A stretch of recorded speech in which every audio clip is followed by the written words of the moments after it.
ایک تو یہ کہ جانتے بوجھتے نشانیاں دیکھ کے انکار کر دیا، دوسرے خود بھی انکار کرے، دوسروں کو مسلمانوں کو بھی اللہ کے راستے سے روک دیتے اور ان پہ شبہ پیدا کر دیتے، یہ دو چیزیں ایک رہے تھے۔ تو حضور سے فرمایا گیا کل یار آپ کہہ دیجیے ان سے، اب اس میں تخصیص کیوں رہی کہ اہل کتابی کیوں خطاب کیا گیا، اس میں کافروں سے کیوں خطاب نہیں ہے؟ اس میں بات یہ ہے کہ اہل کتاب تو اپنی کتابوں میں پڑھتے تھے نا، حضور کی نشانیاں، حضور کے علامات، حضور کی بعثت، حضور کی تشریف آوری سے واقف تھے، حضور کے فضائل اور کمالات اس میں پڑھا کرتے تھے۔ یہ پڑھ کے بھی انکار کیسے کرتے ہیں؟ جانتے بوجھتے کیوں انکار کرتے ہو؟ تم تو واقف ہونا اس سے۔ یہ کفار جن کے پاس کوئی کتاب نہیں ہے، مشرکین جس کے پاس کوئی کتاب نہیں ہے، وہ قواعد نہیں ہے، وہ تو نہیں جانتے تھے، لیکن تم تو جانتے ہیں نا، جان بوجھ کے انکار کیوں کرتے ہو؟ تو بڑی تعجب کی بات ہے۔ اور پھر اللہ کے راستے سے ان لوگوں کو روکتے ہو، دوسرا کام بھی کرتے ہو کہ جو ایمان لا چکے ہیں ان کا راستہ ٹیڑھا کر دیتے ہیں، ان کو بہت شک و شبہ میں مبتلا کر دیتے ہیں، بتا دیتے ہیں کہ یہ راستہ ٹیڑھا ہے، اس میں نہیں جانا چاہیے۔ ان دونوں آیتوں میں بھی قل سے خطاب ہے۔ حضور اکرم صلی اللہ علیہ وسلم سے ارشاد فرمایا گیا کہ ابھی آپ فرما دیجیے ان سے کہ ایسا کیوں کرتے ہو؟ آپ کی نشانیات کمالیات وہ دیکھ چکے ہیں اور واقف ہیں، وہ پڑھ کر آپ کے اندر دیکھ بھی رہے ہیں، وہ لوگ دیکھ کے صرف یہ انکار کرنا اچھی بات نہیں ہے۔ اس لیے حدیث شریف میں آیا ہے کہ گناہ کی بنیاد 3 چیزوں پر ہے، اصل گناہ، ایک تو تکبر، دوسرے حسد، تیسرے ہرس، یہ جڑیں بنیاد گناہوں کی، اسی سے سارے گناہ وجود میں آتے ہیں بہت سارے۔ ان چیزوں کو چھوڑنا پڑے گا۔ اب تم حسد میں آ گئے ہیں حضور سے، اب تک تو انتظار کر رہے تھے، اب انکار کر رہے ہیں، اب تک تو ٹھہرے ہوئے تھے برسوں سے ایمان لانے کے لیے، اب کفر کر رہے ہیں۔ نہ صرف آپ کفر کر رہے ہیں جان بوجھ کر، دوسروں کو بھی راستہ روک رہے ہیں حسد میں، تم بھی مت جاؤ، تم بھی مت جاؤ، ہم نے ایسا کیا ہے، ہم نے ایسا کیا ہے۔ ارشاد ہے اس کے بعد یا ایھا الذین آمنوا ان تطیعوا فریقا من الذین، اے وہ لوگوں جو ایمان لائے ہو، اگر اطاعت کرا ایک فریق تم میں سے ان لوگوں کی جس کو کتاب دی گئی ہے، بعد اس کے کہ وہ ایمان لانے کے بعد کافر ہو گئے۔ اب تک کل سے خطاب تھا، اب جہاں سے ایمان والوں کا تذکرہ ہوا تو اللہ تعالیٰ کتاب کا انداز بدل دیا۔ اب تک اہل کتاب سے فرمانے کی حکم دیا جاتا تھا قل، دونوں آیتوں میں قل ہے، اور یہاں یا ایھا الذین آمنوا سے خطاب ہے، اے ایمان والو۔ تو یہ کتاب پیار و محبت کا کتاب ہے، اور کمال یہ بعض علماء فرماتے ہیں کہ یہ ایمان والوں میں حضور شامل نہیں ہے، یا ایھا الذین آمنوا میں حضور شامل نہیں ہے۔ اگر حضور کو ان آیتوں میں شامل کر لیا جائے تو قرآن میں تعریف ہو جائے گی اور معنی بدل کے رہ جائیں گے، الٹے ہو جائیں گے۔ مثلا یا ایھا الذین آمنوا لا تقدموا بین یدی اللہ ورسولہ، اے ایمان والو رسول سے آگے مت بڑھو، اے ایمان والو رسول کی آواز پر اپنی آواز کو بلند مت کرو۔ اس میں تو حضور خود بخود شامل نہیں ہے نا، گرچہ کا خطاب ایمان والوں سے ہوا ہے۔ پھر یہاں یا ایھا الذین آمنوا سے کون لوگ مراد ہیں؟ تو عام مسلمان مراد ہیں، حضور سے، حضور اس سے مراد نہیں ہے۔ اب ایک اعتراض یہ پیدا ہو سکتا ہے جب یہاں حضور مراد نہیں ہے تو بہت ساری جگہ ایمان والوں سے خطاب کر کے کہا کہ نماز قائم کرو، زکوٰۃ دو، یہ تو فرائض اسلام ہے۔ اب اس میں کیا بولتے ہیں کہ حضور پر کیا نماز فرض نہیں ہے؟ تو علماء فرماتے ہیں دیکھو زکوٰۃ تو حضور پر فرض نہیں تھی، کبھی فرض نہیں۔ اب رہا نماز کا معاملہ، تو نماز تو حضور پر فرض تھی، پھر بول رہے ہیں کہ ایمان والوں میں حضور شامل نہیں ہے، تو اس آیت سے حضور پر فرض نہیں تھی نماز۔ حضور پر فرض ہونے کے لیے دوسرے ذرائع تھے۔ اگر اس آیت سے فرض ہوتی تو دیکھو آپ اندازہ کرو، نماز فرض ہوئی معراج میں، اس کے بعد مسلمانوں کو حکم آیا نماز پڑھنے کا، معراج میں فرض ہوئی۔ حضور معراج میں جانے سے پہلے انبیاء کی امامت کر کے نماز پڑھا کے گئے، تو معلوم ہے حضور کے پر جو فرض ہوئی ہے وہ کسی اور طریقے سے فرض ہوئی ہے، ایمان والوں میں یہ شامل نہیں۔ حضور کا معیار تو بہت بلند ہے، اونچا ہے۔ تو یا ایھا الذین آمنوا، اگر اطاعت کرے ایک فریق ان لوگوں کی جو اہل کتاب ہیں، بعد اس کے کہ تم ایمان لانے کے بعد کافر ہو گئے۔ اب یہ معاملہ یہ تھا، مدینہ منورہ میں 2 قبیلے تھے، اوس اور خزرج،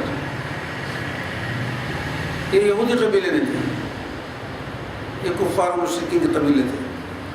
ان دونوں میں لڑائیاں چلی آتی تھی وہ زمانے سے، صدیوں سے.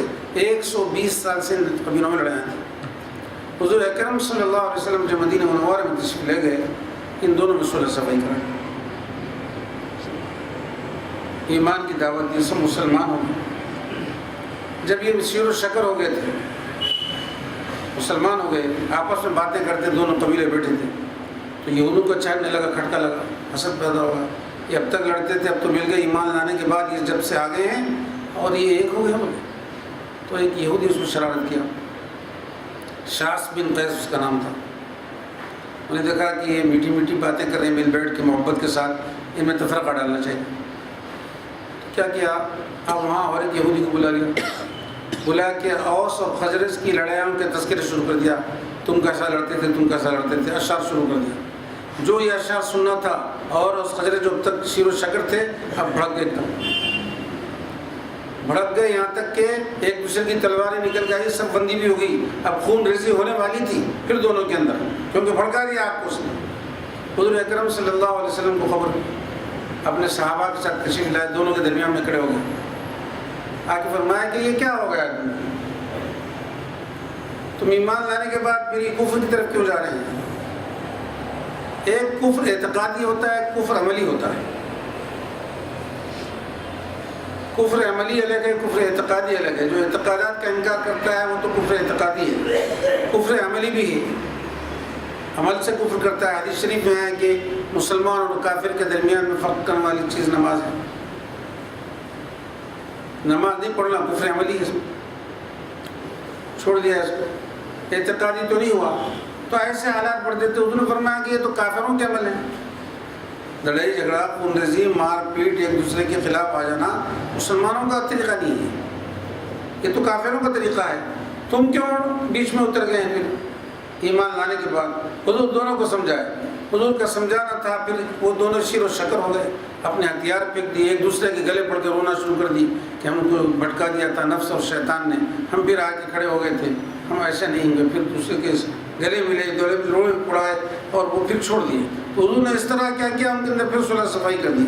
وَكَيْفَ تَكْفُرُونَ وَأَنْتُمْ تُتْلَىٰ عَلَيْكُمْ آيَاتُ اللَّهِ وَفِيكُمْ رَسُولُهُ، کیسے انکار کرتے ہو تم حالانکہ اللہ کی آیات تم پر تلاوت کی جاتی ہے اور تم میں رسول بھی ہیں.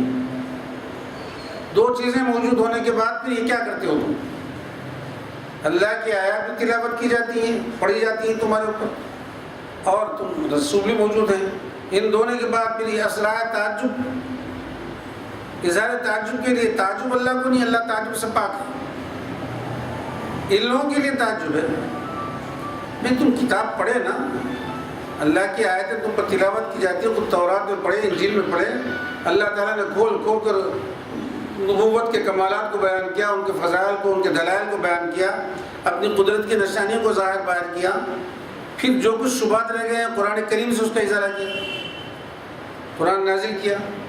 وہ تو کتابوں میں تحریف، تبدل، تغیر سب کچھ ہو گیا، ہو سکے گا، اب باقی بھی نہیں رہی. لیکن قرآن کریم تو وہ اللہ کا کلام ہے جو قیامت تک بھی ہی نہیں باقی رہے گا. اسی حالت میں جس طرح حضور پر اترا تھا ویسے ہی باقی رہے گا، اس میں کوئی تغیر تبدل نہیں ہوگا. ایک نقطے میں اس کے فرق نہیں ہوگا. نقطہ لکھنا، منقوش الفاظ میں تبدیلی تو درگزا، اس کے لب و لہجے میں پڑھنے کے انداز میں بھی فرق نہیں ہوگا. جس طرح حضور کے زمانے میں قرآن پڑھا گیا ہے اسی لب و لہجے میں قیامت تک پڑھا جائے گا. سبحان اللہ. اور جتنے لب و لہجے میں پڑھا گیا ہے، ایک تو نہیں، اگر 20 طریقے سے قرآن پڑھا گیا ہے، اشرا جس کو ہم بولتے ہیں، ایک قاری کی 2 روایت ہوتے ہیں، 2 کا شاگرد ہوتے ہیں، دونوں کی روایتیں الگ الگ ہوتی ہیں.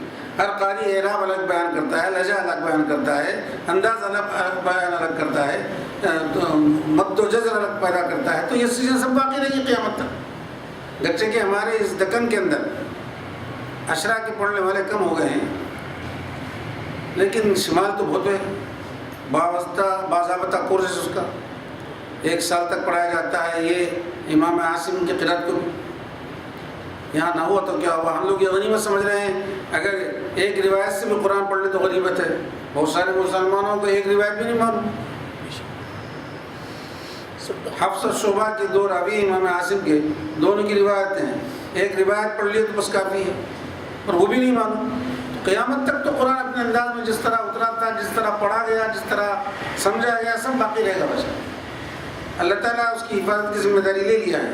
تو تعجب ہے تم پر، تمہاری کتاب میں تم پڑھے تھے، تمہارے شبہات کو ظاہر کرنے کے لیے قرآن نازل ہوا، قرآن میں تمہارے شبہات کا ازالہ کر دیا گیا. اب اس کے بعد تعجب ہو کہ تم کیسے انکار کرتے ہیں؟ تمہاری یہ ضرورت تو نہیں ہونا چاہیے. اب تم پر قرآن کی آیت تلاوت کی جاتی ہے، تم میں رسول ہیں. حضور اکرم صلی اللہ علیہ وسلم نے ارشاد فرمایا میں تمہیں 2 چیزیں چھوڑ رہا ہوں، کتاب اللہ و عترتی. یہ حدیث میں کتاب اللہ و سنتی، کیونکہ اصل چیز تو کتاب اللہ ہے. کتاب اللہ تمہارے درمیان میں چھوڑ رہا ہوں جو قیامت تک تمہاری رہنمائی کرتے رہے گی. لیکن اس کتاب اللہ کو سمجھنا سمجھانا حضور کی سنت پر موقوف ہے. حضور کی سنت بھی باقی ہے، کتاب اللہ بھی باقی ہے. پھر اگر تم کو دیکھنا آئیڈیل نمونہ کس کو دیکھنا ہے تو عطرت ہے میری موجود،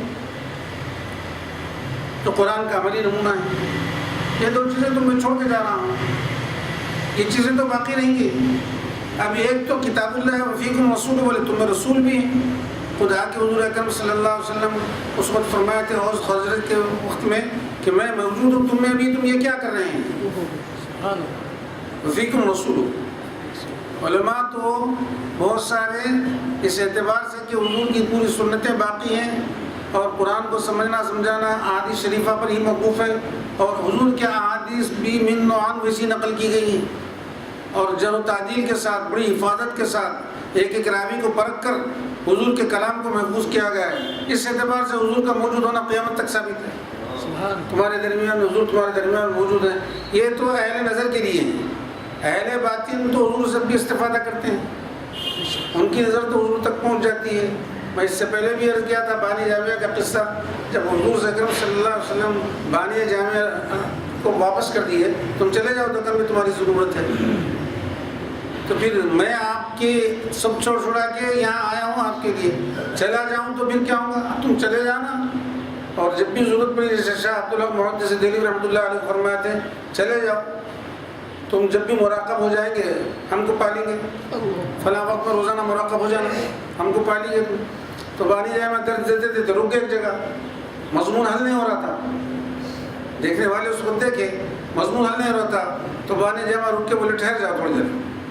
مراقب ہو گئے اور ان کی ایک مریدی دیکھ رہی تھی کہ راستہ مدینے تک حضور تک کھل گیا ہے. حتیم میں حضور تشریف فرمایا اپنے صحابہ کو درس دیتے ہوئے یہ بول کے اٹھے کہ میرا بچہ انوار اللہ رک گیا درس دیتے تھے، اور اس کی مشکل حل کر کے آتا ہوں. تو اہل نظر باطن تو وہاں تک پہنچ جاتے ہیں. اہل نظر تو ان احکام کے ذریعے حضور کو اپنے درمیان میں پاتے ہیں. وفیکم رسول، رسول تمہارے درمیان میں موجود ہے اور قیامت تک موجود رہیں گے، انہیں کا کلمہ پڑھا جاتا ہے. تو اس اعتبار سے تم پر تعجب ہے، کیسے انکار کرتے ہیں تم جان بوجھ کے سب سمجھ کے، جبکہ تم میں کتاب اللہ بھی ہے اور حضور اکرم صلی اللہ علیہ وسلم بھی موجود ہے. ومن یعتصم باللہ، جو اللہ کی رسی کو مضبوطی سے تھام لے گا، رسول کے دامن کو مضبوطی سے تھام لے گا، فقط ہدی الی صراط مستقیم، اس کی رہنمائی کر دی جائے گی صراط مستقیم تک، سیدھے راستے تک اس کو پہنچا دیا جائے گا. جو دامن سے چھوڑ دیے وہ نہیں ہوگا. اس لیے حدیث شریف میں آیا ہے، دیکھو آدمی اپنے حسب نسب پر فخر نہیں کرنا، وہ کام نہیں آئے گا. دنیا میں جب کسی کو ٹٹولا جاتا ہے تو نسب کے اعتبار سے ٹٹولا جاتا ہے، تمہارا نسب کیا ہے، تمہارا نسب کیا ہے، تمہارا نسب کیا ہے، یہ بتاؤ. لیکن جب قیامت قائم ہوگی نسب کو تلاش کیا جائے گا، نسبت کو تلاش کی جائے گی. سبحان اللہ. تمہاری نسبت کس سے بچاؤ؟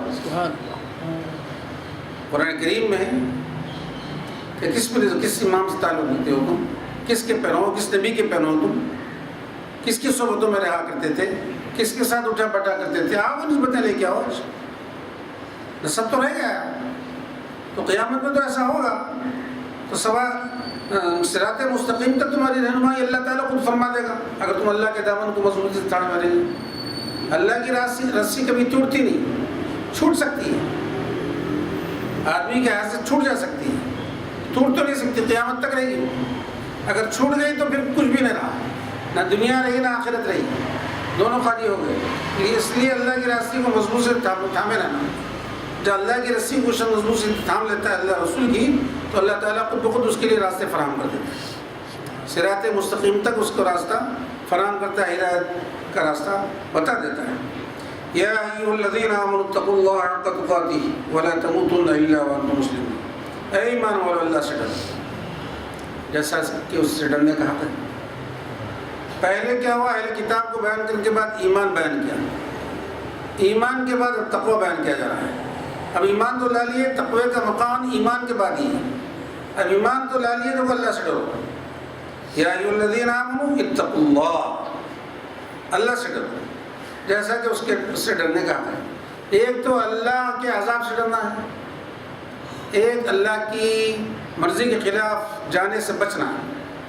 تو تقوی کے معنی دو بھی آتے ہیں، بچنا بھی ہے، ڈرنا بھی ہے۔ اور تقوی کے بہت سارے اقسام ہیں۔ عام قسم تو یہ ہے کفر و شرک سے بچ جانا، ایک تقوی ہے۔ پھر وہ ایمان لا لیے تو اس کے بعد منکرات سے بچ جانا، ممنوعات سے بچ جانا، ایک تقوی ہے۔ پھر اس کے بعد جب آگے بڑھتے جائیں گے ہر آدمی کو اس کے اپنے درجے کے اعتبار سے تقوی ملتا جائے گا۔ آدمی حرام و حرام کے علاوہ بھی شبہات سے بچ جاتا ہے، حرام کو چھوڑ کر حلال کو اختیار کر کے شبہات سے بچنا بھی بڑی بات ہے۔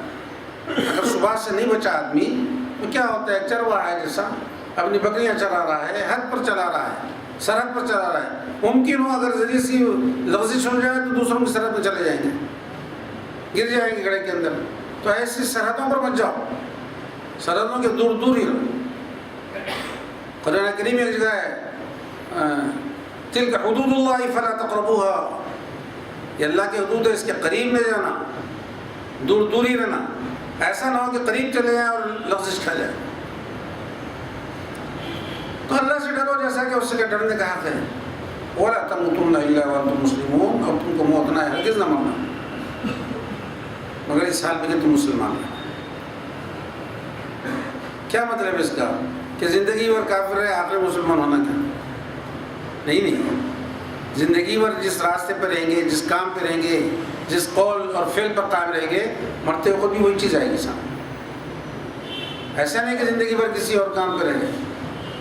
حدیث شریف میں ایک آدمی ایسے عمل کرتا ہے جنتیوں کے، ایک بالش جنت کے اس کے درمیان میں رہ جاتا ہے، پھر وہ دوزخ میں چلا جاتا ہے۔ اور ایک آدمی ایسا ہوتا ہے کہ دوزخوں کے عمل کرتا ہے، ایک بالش دوزخ اور اس کے سامنے رہتا ہے درمیان میں، پھر جنت میں چل جاتا ہے۔ تو کیا ہوتا ہے، آدمی جب ماں کے پیٹ میں آتا ہے 40 دن تک ہم میں رہتا ہے، 40 دن کے بعد خون بنتا ہے، 40 دن خون بننے کے بعد پھر 40 دن گوشت رہتا ہے 40 دن کے بعد۔ جب گوشت بنتا ہے تو اللہ تعالیٰ ایک فرشتے کو دیتا ہے، جا کے اس کے اندر روح کو اور لکھ دو اس کے اوپر اس کا رزق کیا ہوگا، یہ کیا کام کرے گا۔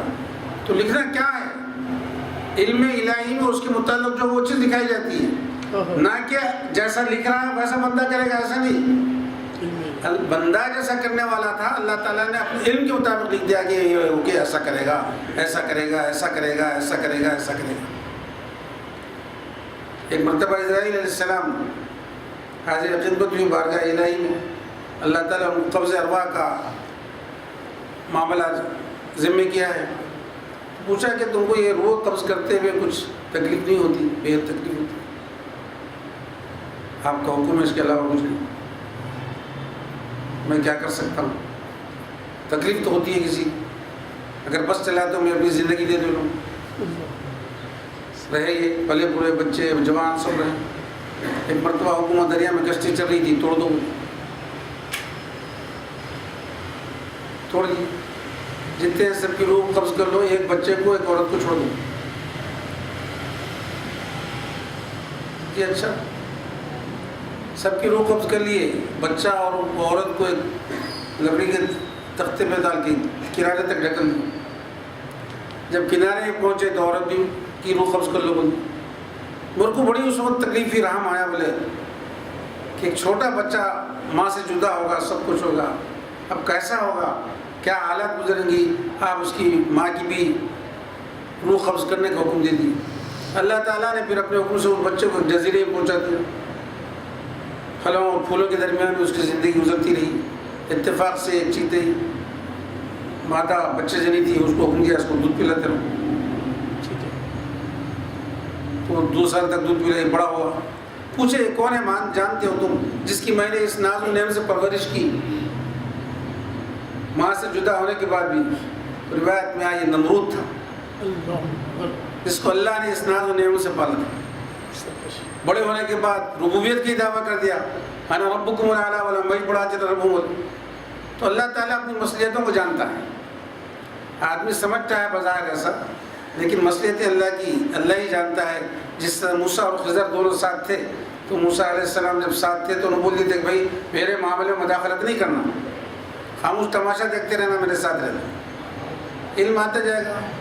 چلتے چلتے ایک بچے کو قتل کر دیا. ارے یہ کیا کر رہے ہیں آپ؟ ایک معصوم بچے کو قتل کر رہے ہیں. تو وہ پہلے بول جاتا تم سے یہ نہیں ہونا، اعتراضات نہیں کرنا، سب دیکھتے رہو. پھر چلتے رہتے کشتی میں سراغ ڈال دی. بھوک سے مر رہے ہیں، کوئی کھانا ہی نہیں دے رہا، تو ایک دیوار کو فری میں درست کر دی. بولے یہ کیا کرے، پیسے تو لیتے تو کھانا فراہم ہوتا. اور آدھا پھر کو بہنی بہنیں بولے تمہارے ہمارے درمیان میں سنگت نہیں ہو سکتی، تم الگ ہم الگ. اچھا جا رہے تو جا رہے ہیں، کم از کم وہ جو کرے وہ بتا کے تو جاؤ کیا تھا. تو اللہ تعالیٰ راز کھولتا چلا گیا. وہ بچے کو جب جو قتل کیا بڑا ہو کے ماں باپ کا قاتل بننے والا تھا. کشتی میں سراغ ڈال دیا تو ظالم یتیم بچوں کی کشتی پہ قبضہ کر رہا تھا. وہ جو دیوار درست کر دیا اس کے نیچے خزانہ تھا ایک ایسے شخص کا جو صالح نیک تھا، اس کے 2 یتیم بچے تھے. اللہ تعالیٰ فرما وَكَانَ أَبُوهُمَا صَالِحًا، ان دونوں کا باپ نیک تھا. یعنی مطلب یہ کہ باپ کے نیک ہونے کی وجہ سے اولاد کی اللہ تعالیٰ حفاظت کر رہا ہے، ان کے مال کی، اس کی نیکیاں کام آ رہی ہیں. تو یہ بتا کے چلے گئے. تو اللہ کی مصلحت اللہ ہی جانتا ہے بسا ہوتا. ہم تو ظاہر بھی ہیں، ظاہر میں جو چیز واقع ہوں گی اسی پر ہم لوگ تو قضا کریں گے. کبھی افسوس کریں گے، کبھی رنج کریں گے، کبھی خوش ہو جائیں گے، لیکن بالآخر اللہ تعالیٰ ہی جانتا ہے. تو فرمائیں کہ دیکھو وَلَا تَمُوتُنَّ، تم نہیں مرنا اس حال میں کہ تم مسلمان ہیں. مسلمان ہی رہنا، مسلمانوں کے کام کرنا، مسلمانانہ شان سے پیدا ہوئے ہیں، اسی شان سے رہنا. ہم کو تو مسلمانی ورث میں ملی، کسی کے نظر کرم سے ملی ہے. ہم خود تو تحقیق کر کے مسلمان نہیں ہوئے. باپ مسلمان تھا، باپ کے گھر میں پیدا ہوئے، ہم بھی مسلمان ہیں. تحقیق تجریح تو کچھ بھی نہیں ہے. ان لوگوں سے پوچھو تحقیق کر کے مسلمان ہو رہے ہیں. اخبار پڑھو، اخبارات میں آتے ہیں ہم نے اسلام کیوں قبول کیا ہے. ہمارے اسلام قبول کرنے کی داستان تو سنو ذرا. ہم نے یہ تحقیق کی، یہ تحقیق کی، یہ تحقیق کی. اب ہم جان بوجھ کر تحقیق کر مسلمان ہو رہے ہیں. وہ لوگ تحقیقی مسلمان ہیں، موروثی مسلمان. تو مسلمان رہنا، وَلَا تَمُوتُنَّ إِلَّا وَأَنْتُمْ مُسْلِمُونَ، اس کا یہ مطلب نہیں ہے کہ مرتے وقت مسلمان رہنا، بلکہ زندگی بھر مسلمان رہنا، مسلمانی کے کام کرنا، آخری وقت میں اپنا ایمان سلامت رکھنا، ایسے اعمال کرنا جس کی وجہ سے ایمان سلامت رہے. وَاعْتَصِمُوا بِحَبْلِ اللَّهِ جَمِيعًا وَلَا تَفَرَّقُوا. اب حکم دیا جا رہا ہے دیکھو اللہ کی رسی کو مل کر مضبوطی سے تھامے رہو. حبل اللہ، اعتصام پکڑ لو اچھی طرح، جمیعاً سے مل کے. ولا تفرقوا، متفرق مت ہو جاؤ. واذکروا نعمت اللہ، اللہ کی نعمتوں کو بھی یاد کرو، علیکم جو تم پر ہے. اور اس وقت کو یاد کرو اذ کنتم اعداء، تم آپس میں دشمن تھے ایک دوسرے کے. فالف بین قلوبکم، اللہ تعالیٰ نے تمہارے دلوں میں الفت ڈال دی، تمہاری دشمنی کو دوستی سے بدل دیا. فاصبحتم بنعمتہ اخوانا، اس نے جو الفت ڈالی تمہارے دلوں کے درمیان میں تو تم اس کے کرم سے، اس کے احسان کی وجہ سے بھائی بھائی ہو گئے. فاصبحتم اخوانا، تو اس کا کرم ہی دینا ہے تم، ورنہ تم سب متفرق تھے. کہاں تھے؟ الگ الگ تھے. اللہ کی رسی کو مضبوط سے تھام لو. جب تم اللہ کی رسی کو مضبوط سے تھام لو گے تو پھر متفرق نہیں ہوگی، ایک ہی ہوگی. آج دنیا سارا تماشا دکھ رہی ہے. مسلم ممالک ہندوستان کے اطراف میں بہت ہیں، لیکن سب متفرق، کوئی ایک جگہ پہ نہیں ہے. جہاں سے ایک جگہ ہونے کی کوشش کرتے ہیں، عرب چوٹی کانفرنس ہوتی ہے، بس عالم کفر پر لرزہ طاری ہو جاتا ہے. کسی طرح دڑاڑ ڈالنے کی کوشش کرتے ہیں، ایک دوسرے کو علیحدہ کرتے ہیں، یہ مل نہ پائیں. جب یہ مل جائیں گے تو ہمارا پھر وجود باقی نہیں رہے گا. عرب سے عرب کو ملنے دیتے، مسلم ممالک کو ایک دوسرے سے ملنے نہیں دیتے. ہر ایک لے کے ایک مسلمان پٹ رہا ہے، ایک مسلم ممالک میں ہنگامہ برپا ہے، ظلم و تشدد ہو رہا ہے، لاکھوں جانیں تلف ہو رہی ہیں، اور بھی مسلم ممالک کا تماشا دیکھ رہے ہیں، کچھ کر نہیں سکتے. اگر تم مل جائیں گے فَاعْتَصِمُوا بِحَبْلِ اللَّهِ جَمِيعًا، اللہ کی رسی کو سب مل کے اگر مضبوط سے تھام لیں گے، نظر ہے مجال ہے کسی کی تم پر نظر اٹھا کے دیکھیں. اللہ کی مصلحت ہے. اگر مسلمان متحد ہو جائیں گے تو کوئی مذہب پر نہیں سکتا ان کے سامنے، صرف ایمان ہی ایمان رہے گا. مسلمانوں کے مقابل میں جب اتحاد کے کوئی آ نہیں سکا تو کوئی مذہب بھی باقی نہیں رہے گا. یہ مختلف مذاہب کو پنپنے کی جو صورت ہے یہ افتراق ہے ہمارا، الگ الگ ہو گئے۔ اگر ہم مل کے رہتے تو کوئی نظر بھی نہیں ڈالتا۔ آج بھی دیکھو مسلمانوں کے درمیان میں جہاں چند ایک بستیوں کی شکل میں رہتے ہیں، مخبر رہتے ہیں، منافق رہتے ہیں، جا کے خبر کرتے ہیں ان کے پاس یہ ہے، ان کے پاس یہ ہے، ان کی حالت یہ ہے، ان کی باتیں یہ ہیں، ایسی ایسی ہو رہی ہے، اغیار کو ہاتھ ڈالنے کے سامان فراہم کرتے ہیں۔ تمہارا افتراق ہی تو لوٹ رہا ہے۔ اگر اتحاد ہو جائے تو پھر کیا بات ہوتی، کوئی نہیں پنپ سکتا۔ آئے گا ایک زمانہ ایسا، پھر آئے گا زمانہ، پھر اتحاد ہوگا، سب ایک ہوں گے، پھر کوئی پنپ نہ سکے گا۔ حدیث شریف میں ہوا ہے اگر دنیا کے اندر کسی جھوپڑی میں جنگل میں اگر کوئی روشنی نظر آ رہی ہے، ایمان کی روشنی نظر آئے گی، کفر ختم ہو جائے گا، سب ایمان ہی ایمان رہے گا، بولا رہے گا۔ پھر اللہ کو جب قیامت کرنا مقصود ہو، پھر اب اہل ایمان گھٹتے شروع ہو جائیں گے، پھر کفر و شرک بڑھتا جائے گا، پورا ایمان دنیا سے سمٹتے سمٹتے مدینہ منورہ میں چلے جائے گا، چند مسلمانوں کی شکل میں وہاں چلے جائیں گے سب۔ جب آخری مسلمان بھی نہیں رہے گا تو قیامت آئے گی۔ وَاعْتَصِمُوا بِحَبْلِ اللَّهِ، اللہ کے راستے سے مستقام۔ یہ اجتماعی احکام دیے جا رہے ہیں، متفرق مت ہو جاؤ، ایک دوسرے کے ساتھ مل جل کے رہو۔ اچھی دیوار میں اگر ایک اینٹ دوسری اینٹ میں گھسی رہو تو گرانا مشکل ہے، اگر الگ الگ رہے تو اٹھا کے ایک ایک کر کے پھینک دیتا ہے۔ وَاذْكُرُوا نِعْمَتَ اللَّهِ، اللہ کی نعمت کو یاد کرو جو تم پر ہے، بے شمار اللہ کی نعمت ہے۔ اللہ کی نعمتوں کا آدمی حساب کتاب نہیں کر سکتا، کہاں کہاں یاد کرے گا۔ انسان میں زندگی کو باقی رکھنے والی جو سانس ہے وہ بھی اللہ کی نعمت ہے، اور ہر نعمت پر اللہ کی شکر واجب ہے۔ اب جب وہ شکر کرے گا تو نعمت کو حاصل نہیں کر سکے گا، نعمت حاصل کرا تو شکر نہیں کر سکتا۔ تو خدا کی نعمتوں کا شکر انسان سے نہیں ہوتا۔ آدمی اگر سانس لے کھینچے تو شکر کہاں کرے گا اس کو؟ سانس لیتے وقت کوئی ایک کام کر سکتا، یہ سانس چھوڑے تو یہ نعمت ہے پھر زندگی کو بڑھانے والی ہے، آدمی کے اندر دم گھٹنے کی جو کیفیت ہے اس کو دور کر رہی ہے، سانس جب باہر آتی ہے۔ اب ایسے وقت میں بھی اللہ کا شکر ادا نہیں کر سکتا، گویا اللہ کا شکر ادا کرنے سے انسان اصل میں قاصر ہے، نہیں کر سکتا جیسا کہ حق ہے اس کا شکر ادا کرنا۔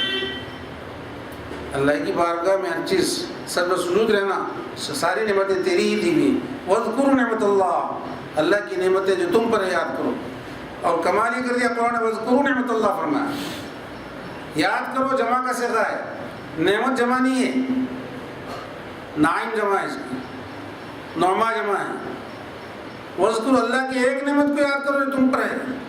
اب سب سے بڑی نعمت کو انسان یاد کرے گا، چھوٹی چھوٹی نعمت عبادات ہیں، مالیات ہیں، جسم ہے، روح ہے، جان ہے، سب نعمتیں اللہ کی۔ اولاد، بال بچے، دنیا میں کون سی چیز ایسی نہیں ہے جو اللہ کی نعمت ہے؟ ہر چیز اللہ کی نعمت ہے۔ پھر کون سی نعمت کو یاد کرنا؟ وَاذْكُرُوا نِعْمَتَ اللَّهِ، اللہ کی اس نعمت کو یاد کرو جو تم پر ہے۔ سب سے بڑی نعمت حضور کی ذات ہے، اللہ کی نعمت ہے، اس سے بڑھ کر کیا چیز ہو سکتی ہے؟ ایمان ملا حضور کے واسطے سے، خود دنیا قائم ہوئی حضور کی وجہ سے، ورنہ کوئی چیز نہیں ہوتی۔ اللہ کی نعمت کا ہمیشہ چرچا کرتے رہو، تذکرہ کرتے رہو اللہ کی نعمت کا، اس کا ذکر کرنا بھی شکر کرنے کے مرادف ہے۔ کسی نعمت کا تذکرہ کرتے رہنا اس کے شکر کے مطابق ہی ہوتا ہے۔ اللہ کی نعمت کو یاد کرتے ہو، اللہ نے ہم پر یہ نعمتیں کی ہے، یہ نعمتیں کی، اللہ کی نعمتوں سے مال مال ہیں، نہال ہو جا رہے ہیں اللہ کی نعمتوں میں، اللہ کی نعمتوں میں چھپ گئے ہیں، ڈھک گئے ہیں۔ کون سا ایسا پل ہے جو اللہ کی نعمت سے خالی ہے؟ اور یاد کرو اس زمانے کو، اللہ کی نعمت کو بھی یاد کرو، اس زمانے کو بھی یاد کرو جبکہ تم دشمن تھے۔ دونوں لفظوں میں جو تطابق ہے غور کیجئے، اللہ کی نعمت کو یاد کرو جو تم پر ہے، اور یاد کرو اس زمانے کو جب تم آپس میں دشمن تھے۔ فَأَلَّفَ بَيْنَ قُلُوبِكُمْ، تمہارے دلوں میں الفت کس نے پیدا کی اور کس کے ذریعے سے پیدا کی؟ اللہ نے تمہارے دلوں میں الفت ڈالی، اپنے محبوب کے ذریعے سے ڈالی۔ اس محبوب جو نعمت کی شکل میں، اس کو یاد کرو۔ فَأَصْبَحْتُمْ بِنِعْمَتِهِ إِخْوَانًا، جس کی نعمت کی برکت سے، جس کی الفت کی برکت سے تم آپس میں بھائی بھائی ہو، ورنہ ایک دوسرے کے دشمن تھے۔ دشمنی میں صدیاں گزر جا رہے تھے تمہارے، لڑنے میں پوری زندگی گزر جاتی، کون رہتا کوئی مرتا نہیں معلوم، کئی صدیوں میں کئی جانیں تلف ہو گئی۔ وَكُنْتُمْ عَلَى شَفَا حُفْرَةٍ، تم تو دوزخ کے کنارے کھڑے تھے. فَأَنْقَذَكُم مِّنْهَا، اللہ نے تم کو بچایا اس سے. كَذَلِكَ يُبَيِّنُ اللَّهُ لَكُمْ آيَاتِهِ، اللہ تعالیٰ اسی طرح بیان کرتا ہے تمہارے لیے اپنے نشانیوں کو. لَعَلَّكُمْ تَهْتَدُونَ، شاید کہ تم ہدایت یافتہ ہو جاؤ. اللہ تعالیٰ کے بیان کرنے کا مقصد کیا ہے؟ اے اہل کفر، اہل شرک، اہل کتاب، سن لو اچھی طرح. اس زمانے کو یاد کرو، کیا تھا تمہارے پاس؟ کچھ نہیں تھا. کفر میں صرف لڑائی جھگڑے تھے، جنگ و جدال تھی. اللہ نے کتاب دیا تو بے شمار نعمتیں تم کو عطا کی. کیا کیا نہیں دیا بنی اسرائیل کو اللہ تعالیٰ نے. آسمان کے نیچے دھوپ میں پھر رہے تھے، ابر کا سایہ کر دیا. کھانے کو کچھ نہیں تھا، من و سلوہ دیا. پینے پانی نہیں تھا، پتھر ساتھ دے دیا، ساتھ دے کے پھرو، جہاں چاہے ضرورت پڑو ضرب لگاؤ پانی نکل جائے گا. تم 12 قبیلے تھے تو ہر قبیلے کا الگ پنگڑ بنا دیا اسی پتھر.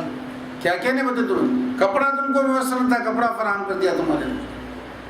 دھوپ سے بچایا، پانی سے بچایا، غذا فراہم کیا. اور دوسرے یہ کہ فرعون کے سخت عذاب سے بچایا تمہیں، اس کے پیچھا کرنے سے بچایا. تم کو یقین نہیں آ رہا تھا، اس قدر ہیبت تاری تھی، اللہ نے اس کو غرق کر دیا تو تم کو یقین نہیں آ رہا تھا انہیں غرق ہوا کہ نہیں ہوا، ہمارا پیچھا کرے گا. اللہ تعالیٰ اس کو ناش کو لا کے سامنے بتا دیا، یہ غرق ہوگا فرعون، یہ اس کی ناش سے دیکھ لو، یقین کر لو آنکھوں سے دیکھ کے. کیسی کیسی نعمتیں ہوئی. اور تم کو بتا دیا نبی آخر الزمان آنے والے ہیں، ان کی یہ علامات ہیں، ان کی یہ نشانیاں ہیں، ان کی نبوت کے یہ فیضان ہوں گے. تم انتظار میں رہے. جب وہ تشریف لائے تو تم انکار کر دیا. کیف تکفرون، تعجب ہے کیسے انکار کرتے ہو، حالانکہ تم قرآن کی آیتیں تم پر پڑھی جاتی ہیں، تم خود اپنی کتاب میں پڑھ چکے ہو. سب کچھ جان بوجھ کر انکار کرنا تو تعجب کی بات ہے.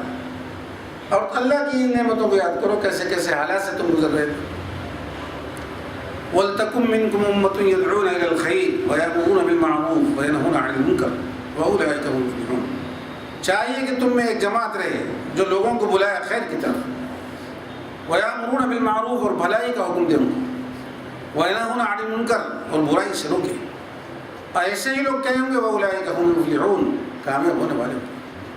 امت مسلمہ پر یہ ضروری ہے، فریضہ ہے، خیر امت ہے یہ، امر بالمعروف نہیں عن المنکر. ہر آدمی اپنی کیپیسٹی کے اندر، خواہ وہ عالم رہو یا جاہل رہو، بیمار رہو یا صحت مند رہو، غریب رہو یا امیر رہو، اس کو چاہیے کہ اچھائی کی تعلیم دے، برائی سے جس حد تک وہ استطاعت رکھتا ہے. جو چیزیں اس کو معلوم نہیں ہے اس منصب پر نہ کھڑا ہو.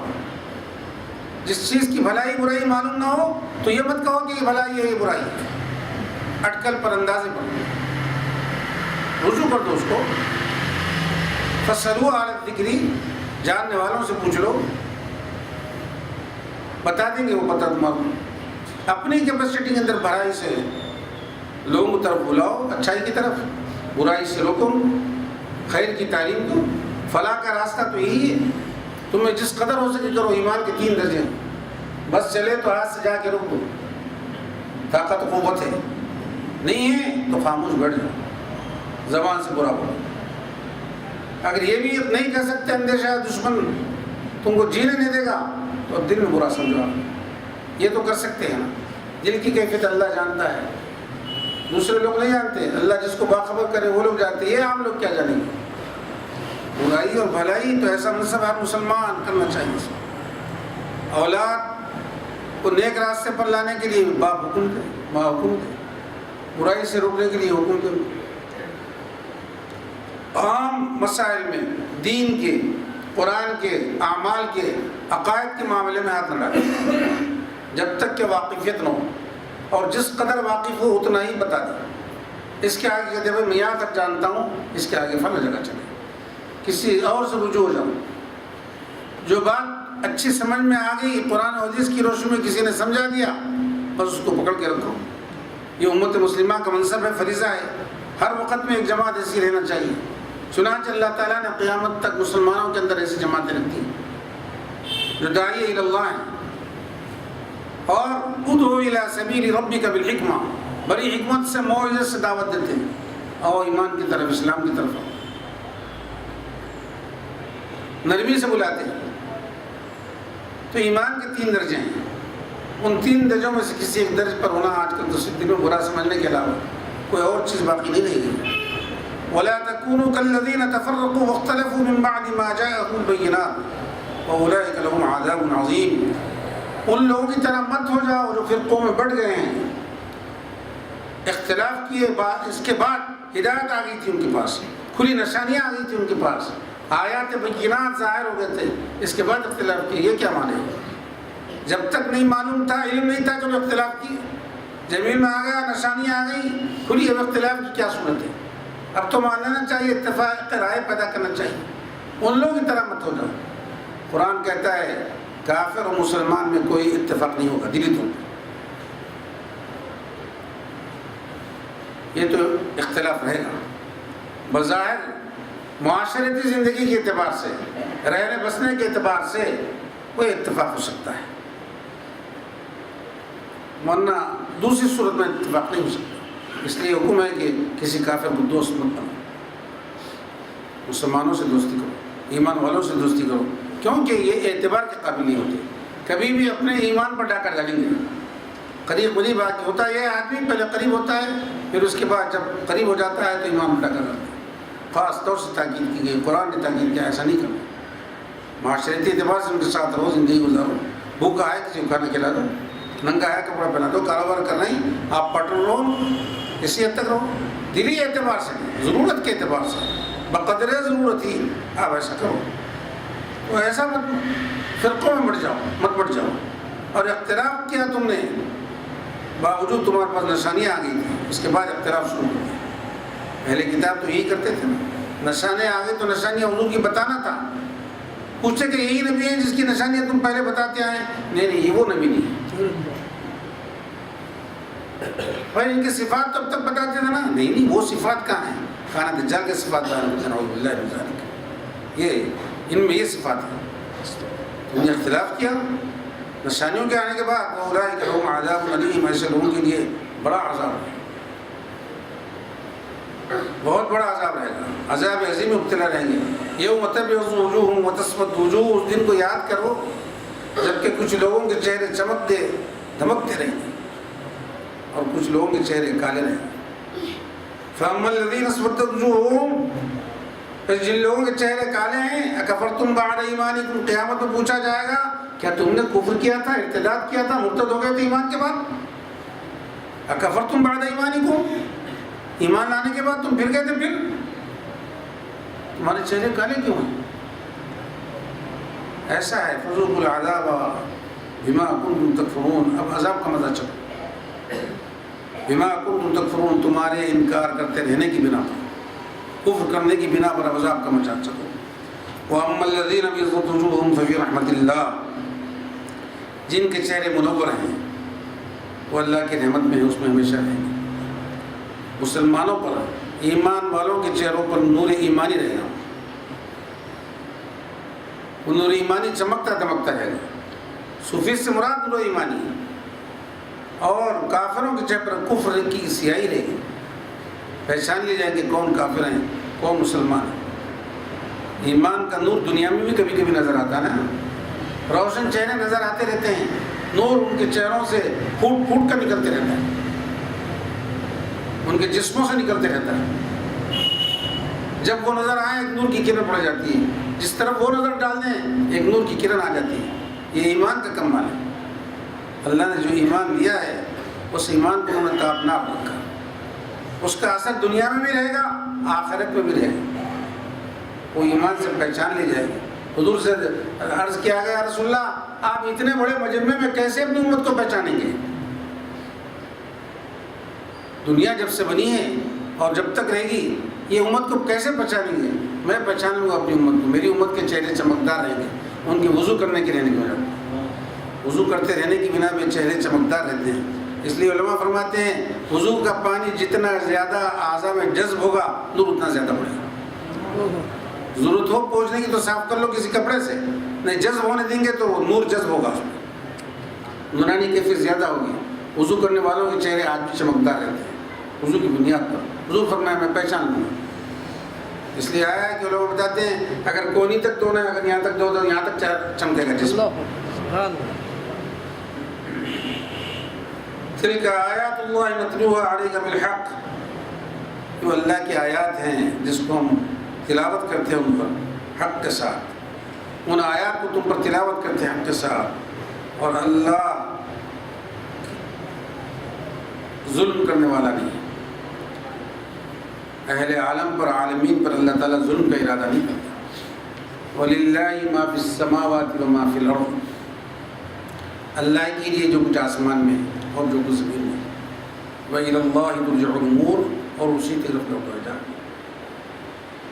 اللہ تعالیٰ اپنے احکام کو، اپنی نشانیوں کو کھول کھول کر بیان کرتا ہے. آج بھی قرآن تو ہمارے درمیان موجود ہے مکتوب کی شکل میں.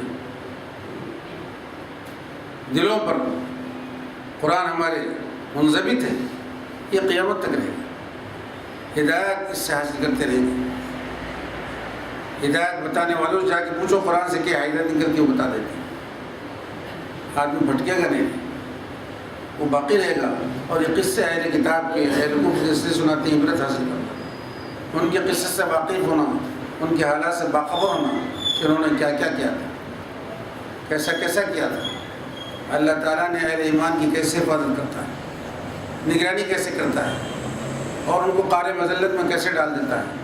اللہ تعالیٰ گرفت بھی کر سکتا تھا، لیکن قانون مہلت اللہ کے پاس. کسی مجرم کو جرم کے بعد فوری گرفت نہیں کرتا.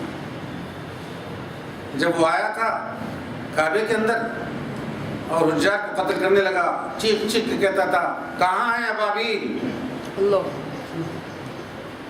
للکارتا تھا اس طرح. اس زمانے میں ابیل آ کے کعبے کی بات کرے، آج کہاں ہے ابابیل، میں قتل کرتا ہوں. پردہ پھاڑنے کا حکم دے دیا، اینٹ سے اینٹ بجا دیا. وہ دور الگ تھا، ابھی حضور کی بعثت نہیں ہوئی تھی اس وقت جس کو ابابیل آئے. اللہ نے کعبے کی فضیلت بیان نہیں کی تھی، ابھی کعبے کی حقیقت سامنے نہیں آئی تھی لوگوں کے. اس سرزمین پر نبی آخر الزمان کو مبعوث ہونا تھا، اللہ نے ابابیل کے ذریعے حفاظت کی. جب اللہ نے اس کے شرعی حکم بتا دیا، حضور کی بعثت ہو گئی. اب اس کے بعد قتل و غارت گری ہوتی ہے تو شرعاً یہ قتل و غارت گری منع ہے، لیکن تکویناً منع نہیں ہے. ایک حکم شرعی ہوتا ہے، ایک تکوینی ہوتا ہے. تشریعی طور پر روکا جائے گا کہ یہ حدود رنگ کر کچھ نہیں کیا جائے، کیونکہ امر ہے، اللہ کا آرڈر ہے. اور جہاں تکوینی طور پر جو قتل غارت گری ہو رہی ہے، یہ ہو چکی ہے، یہ اللہ تعالیٰ خبر دے رہا ہے بطور خبر کے. یہ بطور امر کے ہے جو تشریعی حکم ہے، وہ بطور خبر کے ہے جو تکوینی حکم. تو اب پکار پکار کر کہتا تھا، تو اللہ تعالیٰ اس کو گرفت نہیں کیا. کیوں؟ اللہ تعالیٰ قواعد بنا کے عطا کرتے ہیں. قانون مہلت ہے ہمارے پاس، مہلت دیتے ہیں تم کو. اس مہلت سے فائدہ اٹھاؤ، نہیں فائدہ اٹھاتے تو عذاب تو تم کو پکڑے گا. دل سے دنیا میں نہ صحیح، آخرت میں پکڑ لے. ایسا پکار پکار کے کہاں ابھی بھی پکارتے ہیں. یہ تو اللہ کی مصلحت تھی کہ حضور کی تشریف آوری ہونا تھا اس سرزمین پر، حفاظت کرتا تھا اس اپنے گھر کو بچاتا ہے، کیونکہ نبی آخر الزمان ابھی آنے والے ہیں. جب آئے تو اس کی فضیلت بیان کر دی، اس کے احکام بیان کر دی. احکام کے بعد اگر کوئی ایسا کیا ہے تو اللہ تعالیٰ عذاب کے لیے مہلت دیتا ہے اسے. جب تو چھوڑا نہیں تھا. آج بھی کسی بھی مجرم کو جرم کے بعد پناہ مل جاتی ہے، یہ چھوٹ مل جاتی ہے، یہ خوشحال رہتا ہے، تو یہ نہیں سمجھنا چاہیے کہ جرم کرنے کے بعد کچھ نہیں ہوا. یہ تو اللہ تعالیٰ مہلت دے دیا ہے.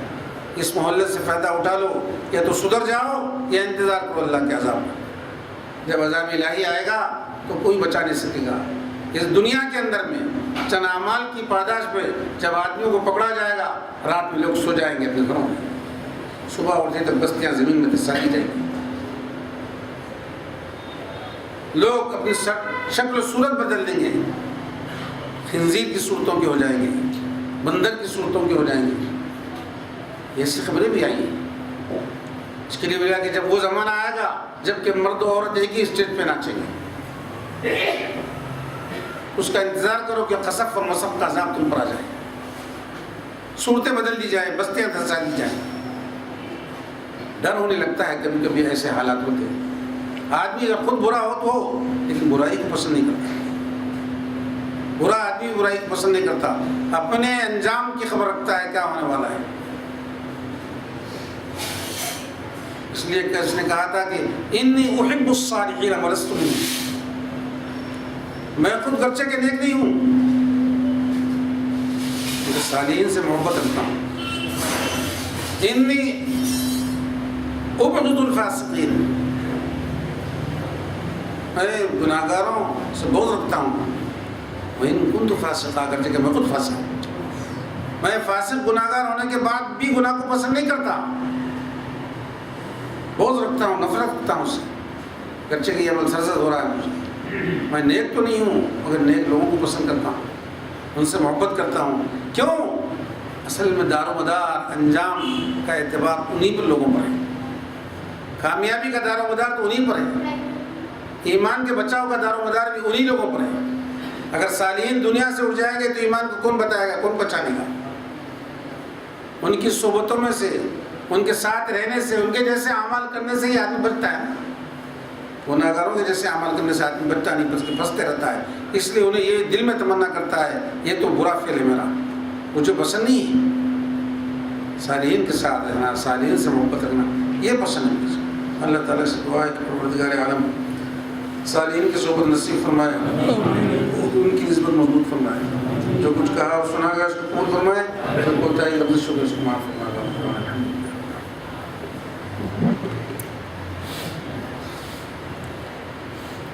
گزرنے دن کے واقعات ہمارے ایمان کو تازہ کرتے ہیں. اللہ تعالیٰ نے ان کو بہت ساری چیزیں اختیارات عطا کیا ہے، وہ بڑے منازل پر ان کو فائد کیا ہے. بعض لوگ دنیا سے منتقل ہو جاتے ہیں، مرتے نہیں. انتقال الگ چیز ہے، موت الگ چیز ہے. بلکہ جو چیز پیدا ہو جاتی ہے اب مرتی نہیں. سب عالم انتقالات میں ہوتے رہی، ادھر سے ادھر گئی، ادھر سے ادھر گئی، ادھر سے ادھر گئی. انسان دنیا میں آیا، عدم سے آیا وجود میں، وجود کے عالم سے نکلا، برزخ میں چلے گا.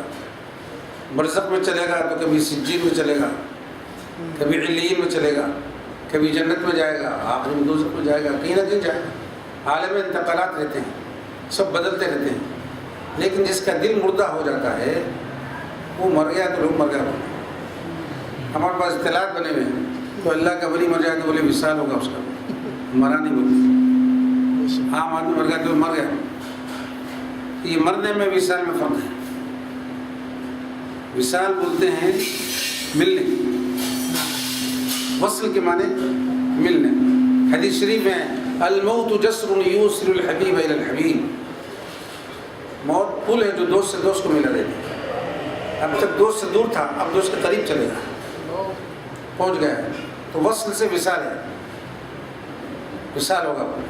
جس کا دل دنیا میں مرا ہوا تھا، روشن نہیں تھا، مر گیا تو مجھے مر گیا خلاص. زندگی اصل میں دل کی زندگی پر موقوف ہے. مجھے یہ ڈر ہے دل بی نہ تو نہ مر جائے کہ زندگانی عبارت ہے تیرے جینے سے. تو زندہ ہے تو سمجھو ہم بھی زندہ ہیں. تو مر گیا، دل مر گیا تو ہم بھی مر گئے، کچھ نہیں ہوا. ایک نوجوان کعبۃ اللہ کے اندر طواف کر رہا تھا تو شخص کو وصیت کیا، دیکھ میرا انتقال ہونے والا ہے، میرے پاس 1 دینار یہ رکھ لیتا، آدھے دینار سے میری قبر کا انتظام کرنا، آدھے دینار سے میرے کفن کا انتظام. وہ لے لیا 1 دینار، دیکھ کر آئے، طواف کرا اور ٹوٹی مطاف سے ہٹ کے وہاں انتقال کر. تو اب اس شخص اس کے پیسوں سے انتظام کرنے لگا، آدھے دینار سے کفن لایا، آدھے دینار دفن کر کے انتظام. جب غسل دے کے کفن پہنایا، لپٹ دیا اور اس کا چہرہ جب کھول کے دیکھا تو ہنس رہا تھا، مسکرا رہا تھا. ارے تم مسکرا رہے ہیں؟ ہاں میں بتانے تم مسکرا رہا ہوں کہ مرے نہیں، ہم منتقل ہو گئے، انتقال ہوا ہے ہمارا، ادھر کی دنیا سے ادھر کی دنیا میں منتقل. کبھی کبھی اللہ تعالیٰ ایسے حالات لوگوں کو واقفیت کے لیے بتا بھی دیتا ہے. ہمارے استاد محترم مولانا ولی اللہ صاحب قصہ سنائے تھے اپنے استاد کا. ان کے استاد سے مفتی مخدوم حسینی صاحب صاحب یہاں پہ بھی ہیں، یہ کشن باغ کے راستے پہ ان کا ہے بہادر پور میں. تو مول صاحب کسی وجہ سے ان کے جنازے میں شریک نہیں ہو چکے اور اپنے درس میں آ رہے تھے، نظام میں پڑھتے تھے، ان کا انتقال ہوگا.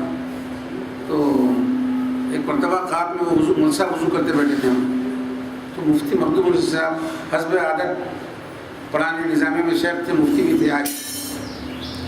تو انہوں اٹھ کے کھڑے ہو گئے، تعجب کرنے لگے، ان کا تو انتقال ہوگا. اب سنیں کچھ ہدایتیں نصیحتیں کرنے کے بعد انہوں تجسس تھا، یہ پوچھوں گا کہ آپ کا انتقال ہوگا، میں سنا تھا، آپ پھر کیسے ہیں؟